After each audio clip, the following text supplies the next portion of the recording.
8월 27일 금요일 새벽기도 시작하겠습니다. 오늘의 본문 말씀은 히브리서 11장 8절 한 절 말씀입니다. 11장 8절 말씀. 믿음으로 아브라함은 부르심을 받았을 때에 순종하여 장래의 유업으로 받을 땅에 나아갈새 갈 바를 알지 못하고 나아갔으며. 아멘. 믿음장 11장을 다루는 중에 믿음의 선진들 아브라함 앞에 세 사람을 봤죠. 오늘부터는 아브라함을 보고 그리고 계속해서 족장들의 족적을 찾아가 볼 것입니다. 아브라함 하면은 믿음의 조상이다 하고 우리가 그 믿음을 매우 부러워하고 존경하고 있는데, 아브라함에게 무엇이 가장 부러운 것인가? 하나님을 절대적으로 신뢰해서 순종했다.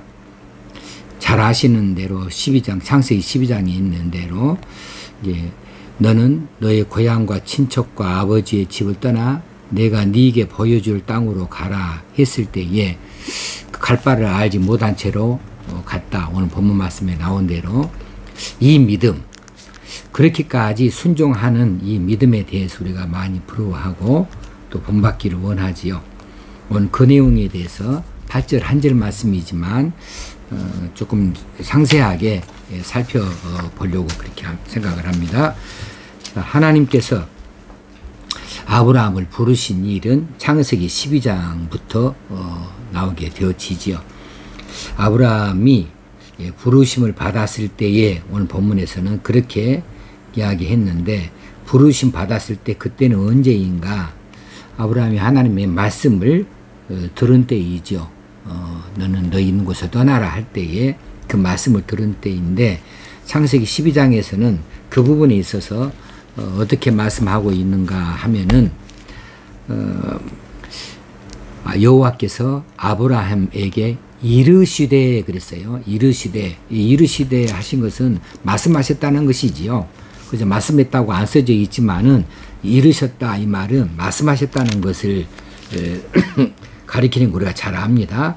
근데 이 이르시되 여기에 사용되진 히브리어는 아마르라고 하는 것을 썼어요. 말씀했다, 말했다는 뜻인데, 여기 아마르는 명령의 의미를 담고 있기도 합니다. 그래서 하나님께서 아브라함에게 명령하셨다, 이렇게 받을 수 있겠어요. 그래서 오늘 히브리서에서는 믿음으로 아브라함은 부르심을 받았을 때에 하나님의 말씀을, 명령을 받았을 때에 순종했다, 이런 뜻이 되겠습니다. 그런데 우리가 부러워하는 것은 갈 바를 알지 못한 채로 어디로 갈지도 모르면서도 순종했다는 사실이죠. 그러니까 그 부분에 있어서 이제 이 본문에서 말해주고 있는 부르심을 받았을 때의 그 내용에 있어서 아브라함이 어떻게 순종했는가를 문법적으로 잘 들여다 말씀해 주고 있거든요. 자, 우리는 늘 그렇게 말씀을 배웠습니다. 아브라함은 하나님께서 떠나라, 그리고 내가 너에게 보여줄 땅으로 가라, 내가 너로 큰 민족을 이루고 할게, 너 복을 주어서 복에 너는 복이 될지라, 이렇게 하셨다는 거, 그것에 대해서 이야기를 듣고 아브라함이 오늘 12장 창세기 10장 4절에 보면 이에 아브라함이 여호와의 말씀을 따라갔고 그랬어요. 그러니까 여기 어떤 즉각적인 순종 이런 부분은 우리 번역해 놓은 성경으로는 짐작하기가 쉽지 않습니다. 근데 우리가 부러워한 것은 즉각적인 순종이었거든요. 떠나라 했을 때 그냥 바로 떠났다. 뭐 뒤돌아 볼 것도 없이 바로 떠났다. 즉각적인 순종을 보였다 하는 것으로 우리가 자꾸 말씀을 배웠는데, 오늘 본문의 내용이나 창세기 12장에 있는 내용이나 봤을 때에 그런 부분에 대해서는 해석이 잘 되어져 있지 않습니다. 오늘 본문의 내용 그대로 봐도 믿음으로 아브라함은 부르심을 받았을 때에 순종하여 장래의 유업으로 받을 땅에 나아갈세. 그 정도예요. 그 다음에 창세기 12장에서도 이에 아브라함이 여호와의 말씀을 따라갔고, 이 정도예요. 그러니까 즉각적인 순종에 대해서는 찾아보기가 쉽지 않다는 거죠. 그런데 오늘 본문에 등장하는 부르심을 받았을 때 순종하여, 이 단어들과 또 이 단어들의 문법적인 구조를 보면 우리가 부러워하는 아브라함의 믿음을 찾을 수가 있습니다. 자, 여기서 부르심을 받았을 때에 해당하는 단어가 칼루메노스라고 하는 헬라어를 썼습니다. 칼루메노스, 이 부분은 현재 분사예요. 여러분 잘 아시는 대로 현재 분사는 ing형이거든요. 진행형이에요. 부르심을 받고 있는 도중이었습니다. 계속해서 부르심을 받습니다. 근데 그때에 순종하여, 이 단어는 휘파쿠센을이라고 단어를 썼는데 이것은 부정 과거 동사예요. 그리고 능동태입니다. 그러니까 아브라함이 자진하여서 한 이야기라는 거죠. 마지못해서 억지로 한 것이 아니었고 능동태이니까 순종하는 것이 자진하여서 했다는 것이지요. 자발적이었다는 사실입니다. 그러면 여기에는 주저함이 없었다는 것이고 단호한 그 행동했다는 사실을 담고 있습니다. 그런데 말입니다. 헬라어의 문법 구조에 있어서 현재 분사하고 부정 과거 동사가 만나면 즉각적인 일로 해석을 하게 되어져요. 뭐 하자마자 뭐 했다, 이런 식이죠. 하자마자 뭐 하게 됐다, 이런 뜻이에요. 거기에 주저함이 없는 것이지요. 즉각적인 것이지요. 즉각적인 그런 그 순종을 나타내 보여주는 것이 이 문법의 구조에서 나타내 보이고 있습니다. 아브라함이 하나님의 부르심을 받았을 때에 순종했는데 즉각적인 순종이었다. 또 그 창세기 12장에서 나온 대로 아브라함이 이 여호와의 말씀을 따라갔고, 여기서도 따라갔고 있을 때에 거기서도 우리가 볼 수 있는 것은 아브라함이 즉각적인 순종을 보였다는 것을 말해주고 있습니다. 자, 그러면 그 다음에 우리의 의문이 되어지는 것은, 그래 아브라함이 언제 하나님을 만났고 어떻게 하나님에 대해서 알았기에 그처럼 신속하게 하나님의 명령, 하나님 말씀에 순종으로 응답할 수 있었을까? 그 부분에 대해서는 잘 드러나 있지 않지만 11장으로 창세기 11장으로 거슬러 올라가게 되어진다면 아브라함이 이제 12장에서 처음으로 하나님으로부터 부름을 받은 것은 아니라고 하는 것을 알 수 있어요. 아브라함의 아버지 데라의 일을 먼저 볼 수가 있어요. 그리고 창세기 11장에서 27절에 데라의 족보가 나오고, 그 다음에 거기 아브람도 나오고 하란도 나오고, 29절에 아브람과 나홀이 장가 들었다고 나오고, 이제 30절에서 사례는 임신하지 못했다고, 자식이 없었다고 나오고, 이런 식으로 나오다 31절에 데라가 아브람과 하란의 아들인 그의 손자 롯과 며느리 아브람의 아내 사례를 데리고 갈대아의 우르를 떠났다. 그리고 가나안 땅으로 가고자 하더니 하란에 이르러 거기서 그냥 머물러 버렸다. 이런 등등의 것을 보여주고 있을 뿐이에요. 그래 아브라함이 하나님을 어떻게 만나게 든 약이 된지는 찾을 길이 없으나, 아무튼지 아브라함은 하나님에 대하여서 절대적인 신뢰를 보이고 있고 하나님의 그 명령에 대하여서 경외함을 가지고 있었다. 그렇기 때문에 하나님께서 떠나라 했을 때에 우도록 할지도 몰라요. 목적지가 어딘지도 모르지만서도 생각해 보겠다. 뭐 좀 멈칫멈칫했다. 주춤주춤했다. 이런 것이 전혀 없이 즉각적으로 순종했다. 하나님의 부르심을 받자마자 순종해서 떠났다. 라고 하는 것을 우리에게 보여주고 있는데, 이것이 우리가 부러워하는 아브라함의 그 순종이죠. 이 순종은 어떻게 나온 것인가? 믿음이다. 오늘 본문에 믿음으로 나오잖아요. 믿음으로 아브라함이 그리했다는 것이죠. 이만한 믿음, 이기에 아브라함이 믿음의 조상이다. 이렇게 일컬어지는 것 같습니다. 적어도 아브라함이 여호와 하나님에 대하여서 어떤 믿음을 가졌는가 하면 내 생애, 내 인생을 맡겨도 이 여호와께서 나를 책임지고 나를 안전케 하실 것이다. 이 정도의 믿음. 또 내가 어디로 갈지는 모르지만은 떠나라 하니까 내가 떠나는데 나보다 이보다는 더 좋은 것을 나에게 주시기 위해서 나보고 떠나라 하신 것으로 그렇게 여호와에 대한 믿음을 가졌다는 사실만큼은 우리가 이해할 수 있겠어요. 그래서 자신의 앞길을 하나님 여호와께서 주장해 주실 것이다. 책임져 주실 것이다. 이런 믿음이 아브라함에게 있었기 까닭에 아브라함이 자기 고향을 떠날 수 있었고 아비 집을 떠날 수 있고 친척을 떠날 수 있었다는 사실이 되겠습니다. 우리에게 이런 믿음이 있으면 좋겠어요. 우리의 믿음은 너무 계산적이에요. 계산해 봅니다. 어디로 가라 그러면 거기 가면 나에게 무엇이 있지?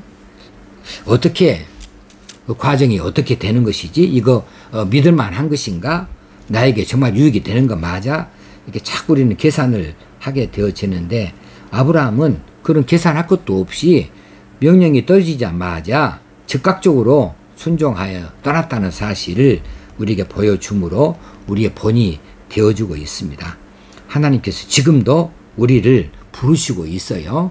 또 하나님의 계획하신 자리로 우리를 불러내십니다. 그럴 때에 우리가 그 하나님의 그 명령을 받았고 혹시는 하나님의 뜻을 이해했고 그렇다고 한다면 그것을 아는 순간에 즉각적으로 아브라함처럼 순종할 수 있는 믿음이 되어지면 좋겠다. 하나님을 그만큼 신뢰한다면 즉각적으로 갈 수 있다. 앞뒤 가릴 것이 없겠다라고 하는 거지요.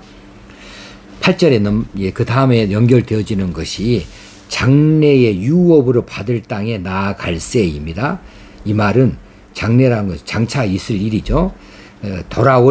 앞으로 다가올 일, 장래를 말합니다. 다가올 시간입니다. 유업으로 받을 땅에 나아갈세, 장차 받게 될 땅에 나아갈세 이 말인데 여기서 땅을 이야기하고 있어요.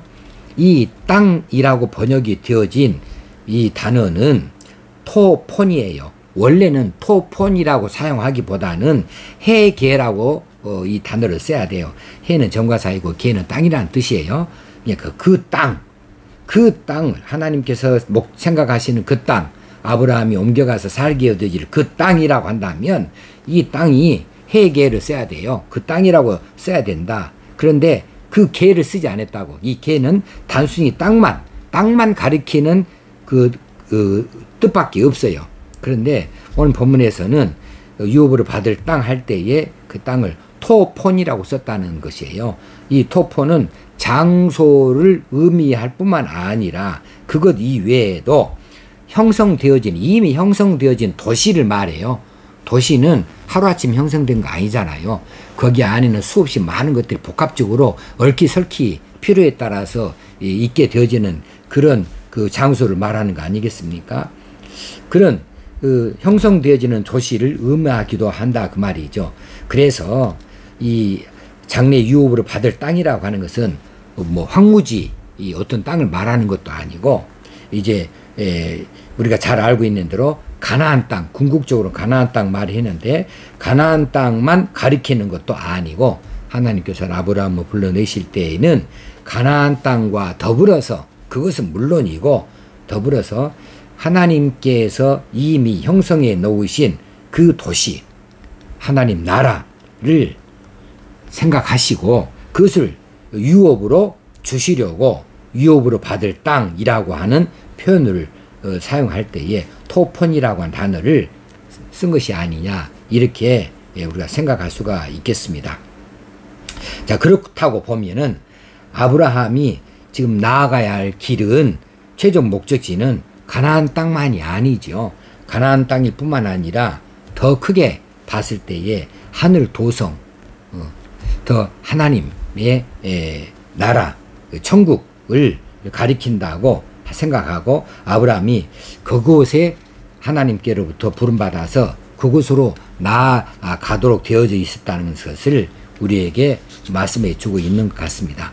그렇다면 우리도 마찬가지죠. 아브라함만 이렇게 불러내신 것이 아니라 우리 또한 그렇게 불러넣으셨기 까닭에 아브라함의 후손으로서 우리도 그 자리로 그 땅에 들어가게 되어질 것을 알게 되니까 가나안 땅, 우리 최종 목적지는 이 가나안 땅이라는 건 어디냐 그러면 하나님 나라라고 우리가 이렇게 받을 수 있겠습니다.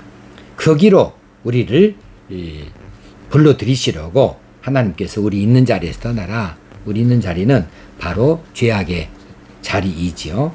그 자리에서 떠나라 이렇게 말씀하시고 하나님께서 형성하시고 만들어 놓으시고 다스리시는 이 하나님 나라 백성의 자리로 우리를 불러내신 것이다 이렇게 볼 수가 있겠습니다. 그 다음에 나오는 것이 유업으로 받을 땅에 나아갈새 갈 바를 알지 못하고 나아갔으며예요. 갈 바를 알지 못하고 나아갔으며를 이제 원문 그대로를 번역해 본다면 그는 어디로 가고 있는지 알지도 못하면서 나갔다 이런 뜻이에요.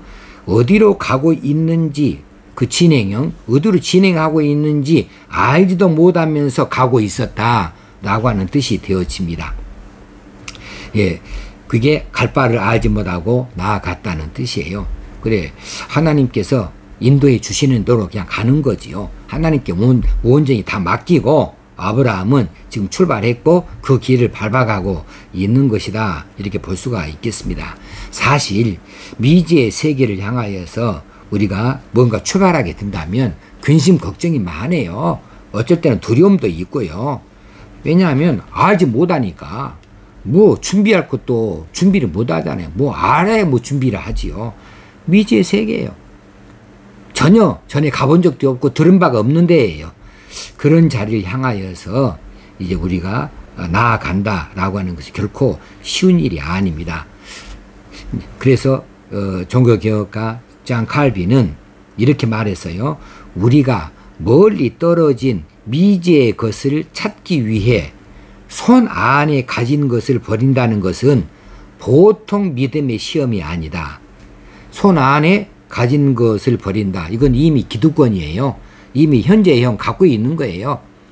그것을 기득권이나 현재에 내가 편리한 것이나 나에게 유익한 것이나 이런 익숙한 것들을 버린다는 거. 멀리 떨어진 미지의 것을 우리가 얻기 위해서 이것을 버린다는 것은 보통 믿음의 시험이 아니다고 그렇게 말한 바가 있습니다. 장 칼빈만이 그렇게 말한 것이 아니고 또 우리들도 그렇게 똑같이 생각할 수 있지 않겠습니까? 자, 뭔가 미지의 세계를 향하여서 하나님께서 명령하셨다. 너는 떠나라 했을 때 너는 그것을 내놓아라 할 때에 너는 그 길을 가라 그럴 때에 어쩔 때는 우리가 그것들이 막막하잖아요. 그래서 뭐 우리는 우리의 습관처럼 이성적으로 뭔가 손에 잡혀야 돼요. 계산이 맞아 떨어져야 돼요. 이것이 이익인지 손해인지를 계산해 봐야 돼요. 이것이 아주 습관화되어 있잖아요. 이성적인 계산을 한다거나 혹시는 눈에 뭐 보인다거나 손에 뭐 잡힌다거나 짐작이라도 된다거나 무슨 정보를 얻었다거나 그런 것도 없이 거기에 대한 어떤 것도 없이 나선다는 것은 절대적인 믿음이 없이는 불가능하지요. 그렇게 하라고 하신 그분에 대하여서 절대적으로 신뢰하지 아니하고는 그렇게 할 수가 없는 거예요. 자, 군대에서 그런 일을 많이 겪습니다. 자, 뛰어내릴 때, 낙하산 뛰어내릴 때 걱정하지 마. 낙하산이 너를 살려내. 아, 그런데 이게 얼마나 겁이 납니까? 공중에서 뛰어내리는 일이 어떻게 이 낙하산을 믿어요? 만에 하나라도. 그런데 그 믿음을 가지지 아니하면 떨어 뛰어낼 수가 없거든요. 자, 절대적인 믿음이 없이는 미래의 어떤 일에 대하여서 우리가 확인하지 못한 채 그냥 말만 듣고 나아가는 것, 그것도 기득권을 다 버리고 나아가는 것은 쉬운 일이 결코 아닙니다. 그래서 믿음이 소중한 것이죠. 자, 그런데 아브라함은 손에 있는 것, 본토, 고향집, 아버지 집, 친척들, 이 모든 그 손 안에 있는 것들을 다 내놓았습니다. 버렸습니다. 그러면서 하나님께서 나아가라고 하시는 대로 그 말씀을 쫓아서 미지의 세계를 향하여 발을 내딛었고 그 길을 계속 걸어갔다는 것이지요. 그러니까 갈 바를 알지 못하고 나아간 것이 얼마나 위대한 일이 되어졌던가, 얼마나 큰 믿음의 일이었던가를 우리에게 보여주고 있습니다. 자, 우리도 그렇게 이 믿음을 따라가면 좋겠어요. 하나님께서 우리에게 뭔가를 명령하셨을 때 우리가 하나님을 정말 신뢰하고 믿는다면 내가 계산한 것보다 더 정확한 계산을 하실 분이고 나를 나보다 더 사랑하시는 분이실 테니까, 나를 나보다 더 잘 아시는 분이실 테니까 하나님의 분명히 계산이 서 있다. 하나님께서 뭔가 분명한 것을 가지고 계시다.